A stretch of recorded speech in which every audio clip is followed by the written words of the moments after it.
Hey, this is Zircon, and in this video, I want to show you a not so secret, but kind of secret engine in Pigments that you can use to create interesting physically modeled textures, and it's not the Modal engine. I'll show you how to create sounds like this.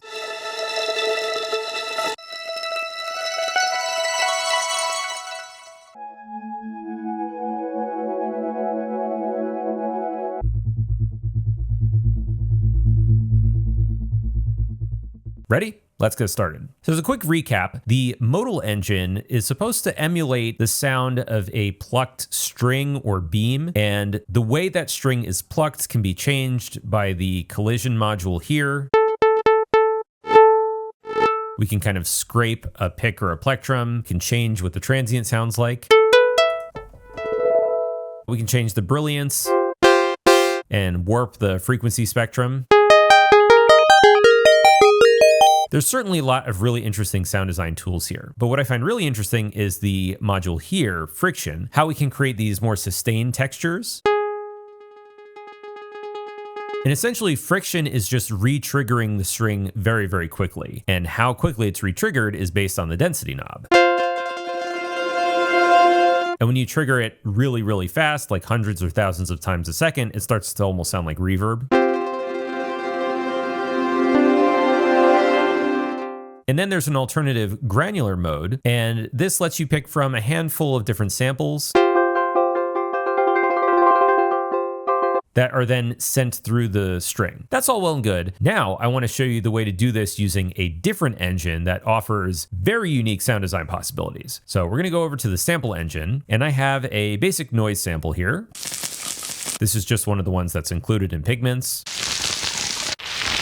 Now the sample engine has its own granular engine that you can enable, and this granular engine is a lot more powerful than the modal one because we have control over randomness, not just density. We can control the shape of the grains like this, and we have different envelopes to pick from. We can control the size.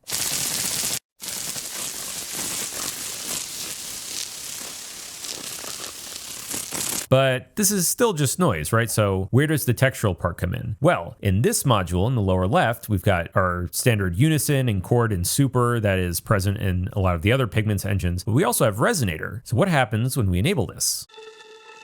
Aha.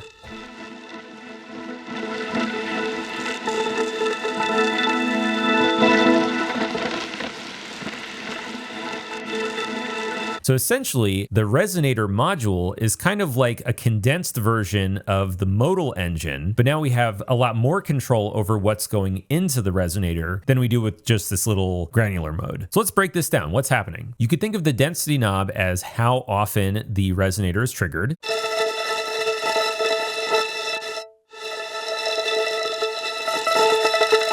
And here we're just sort of scanning through the sample, but we could be a lot more random by selecting any random start point,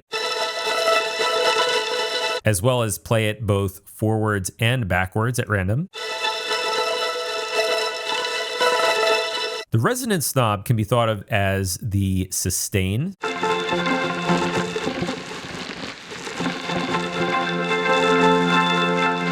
But you can also change the shape of the sustain by adjusting the grain envelope and size.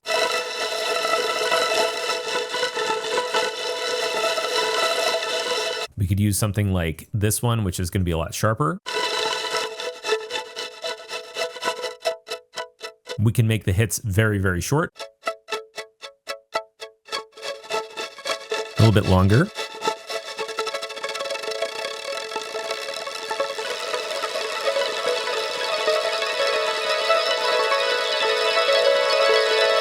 Now already, I think this sounds pretty cool.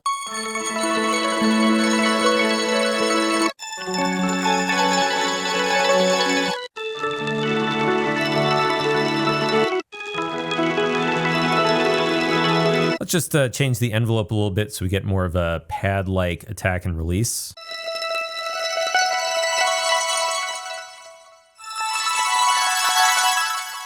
Rather than using noise, why don't we use something like, how about a wind sample?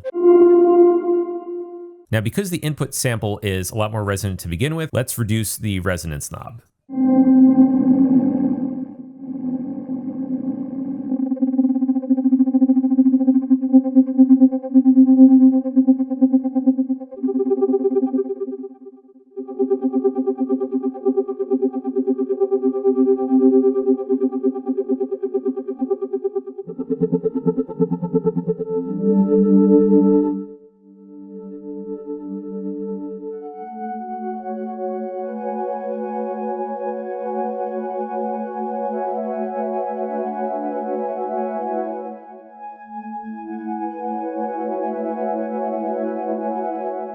Very, very different timbre and texture, and I think it sounds very interesting in its own right. Let's try it in the bass range. We can play with some different envelope shapes here again.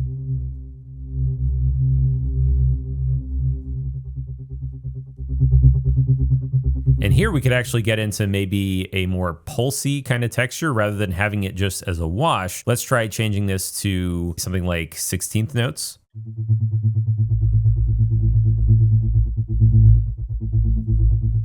Maybe put an LFO on this so that we're changing the resonance to a rhythm, like maybe once per 2 bars.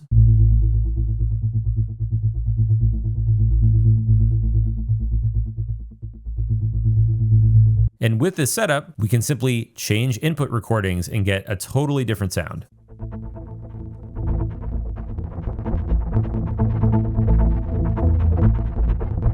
That's from a drum loop. We could do something like a bell tone.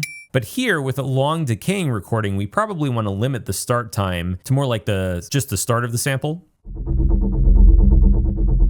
Yeah, that's pretty cool. And once again, just by changing the grain shape,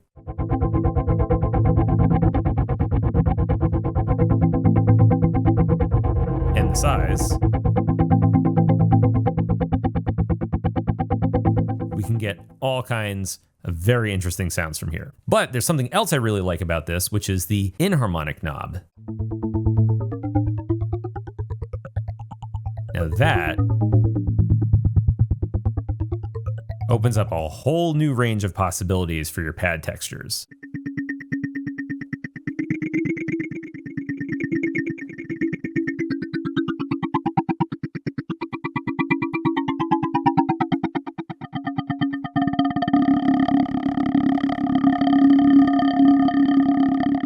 Let's change this to hertz again.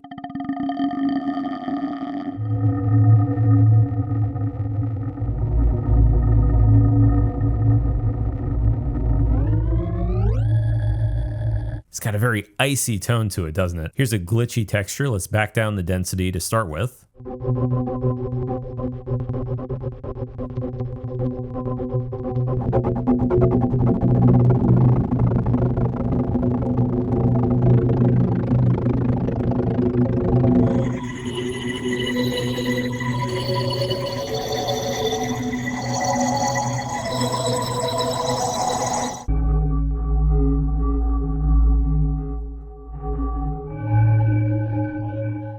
Here's another one from the glitch category.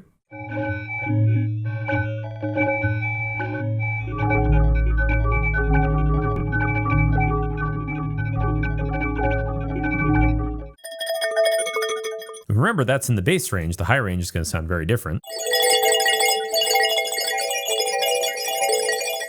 And of course, throwing some effects on this, you're just going to get great results, even with a simple, shimmer.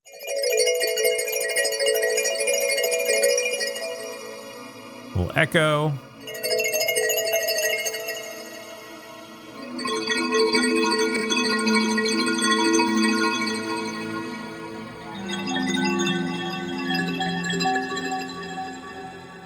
And just remember, if we don't use a resonator, we get that.